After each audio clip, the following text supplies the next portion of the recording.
Welcome to RK Telugu TV. ఈరోజు ముఖ్యంగా ఒక ప్రెస్ మీట్ ఇవ్వడానికి కారణం ఏంటంటే, నిన్న జాతర చాలా బాగా జరిగింది. అందరూ ఎంతో సంతోషంగా ఎంతో ఆనందంగా జాతరలో పార్టిసిపేట్ చేశారు. కానీ పోలీసుల అతి ఉత్సాహమో మరి ఏంటో తెలియదు, కానీ ఒక ప్రోటోకాల్ ఉన్న వ్యక్తిని, ఒక ఎంపీపీ ఉన్న వ్యక్తిని మన ఎమ్మిగనూరు రూరల్ కి ఎంపీపీగా ఉన్న కేసన్న గారిని కొట్టడం జరిగింది. అది చాలా దారుణం. అంటే అర్థం చేసుకోవచ్చు, జనం ఎక్కువ వచ్చినప్పుడు వాళ్ళు పుష్ చేసుకొని తోసేసుకొని దాంట్లో వాళ్ళు కూడా ఫ్రస్ట్రేట్ అయ్యారా ఏంటో తెలీదు. కానీ ఒక పక్కన అతను ఒక ఎంపీపీ అని చెప్తున్నా కూడా అతనితో ఆర్గ్యూ చేస్తూ అతన్ని తోసి అతన్ని కొట్టడం అనేది ఎంతవరకు సమంజసం అనేది ఒకసారి ప్రభుత్వం కూడా ఆలోచించాలి. Specially he's not a common man. Public తోటి ఎలెక్టెడ్ అయిన ఒక రిప్రజెంటేటివ్, ఆయన ఒక ఎంపీపీ, అలాంటి వ్యక్తిని ఇలా చేయడం చాలా దారుణం.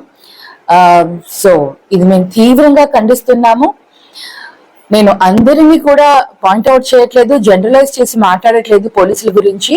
వాళ్ళు కూడా చాలా బాగా అక్కడ రూలింగ్ చేశారు, బాగా అక్కడ కంట్రోల్ చేశారు. కానీ ఒకరు ఇద్దరు ఎవరైతే చేశారో ఈ పని, అతన్ని కొట్టడము ఎంటైర్ డిపార్ట్మెంట్ మీద మచ్చపడుతుంది. అది ఒకసారి డిపార్ట్మెంట్ ఆలోచించుకోవాలి.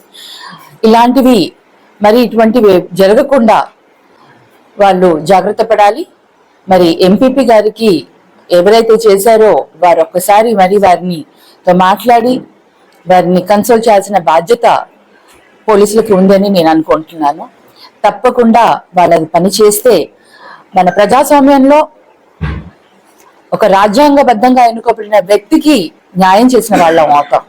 సో ఈ ఘటనను తీవ్రంగా ఖండిస్తున్నాను. సో తప్పకుండా పోలీసులు ఎవరైతే చేశారో, ఎవరైతే ఆ పని చేశారో, ఎవరైతే కొట్టారో వాళ్ళు తప్పకుండా కన్సోల్ చేసి వాళ్ళ దగ్గరికి వెళ్ళి కన్సోల్ చేయాల్సిన బాధ్యత వాళ్ళకి ఉందని మరొకసారి నేను తెలియజేసుకుంటున్నాను. Thank you. సింహార్ ప్రభుత్వం ఉందనేసి వాళ్ళ దాని ప్రకారం వాళ్ళు చేస్తున్న ప్రతిపక్షానికి గౌరవం ఇవ్వాల్సిన బాధ్యత పోలీసులకి ఉంది. పోలీసు వ్యవస్థ అనేది పార్టీలకు అతీతంగా చేయాలి. వాళ్ళ ఉద్యోగ బాధ్యతలను వాళ్ళు నిర్వర్తించాలి. ఈరోజు ఒక ప్రభుత్వం ఉంటుంది, రేపు ఇంకొక ప్రభుత్వం ఉంటుంది. కానీ వాళ్ళ బాధ్యత వాళ్ళు చేస్తే వాళ్ళకి కూడా గౌరవం ఉంటుందని నేను అనుకుంటున్నాను. ఇలాంటివి ఎప్పుడు కూడా బ్యాలెన్స్ గా ఉండాల్సిన బాధ్యత ప్రభుత్వానికి. మరి పార్టీల పరంగా కూడా ఇలా చేయకూడదు. ముఖ్యంగా ఏది ఏమైనా ఇటువంటి ఘటన కేసన్న గారిని ఈ విధంగా ఇన్సల్ట్ చేయడం మటుకు తీవ్రంగా ఖండిస్తున్నాను.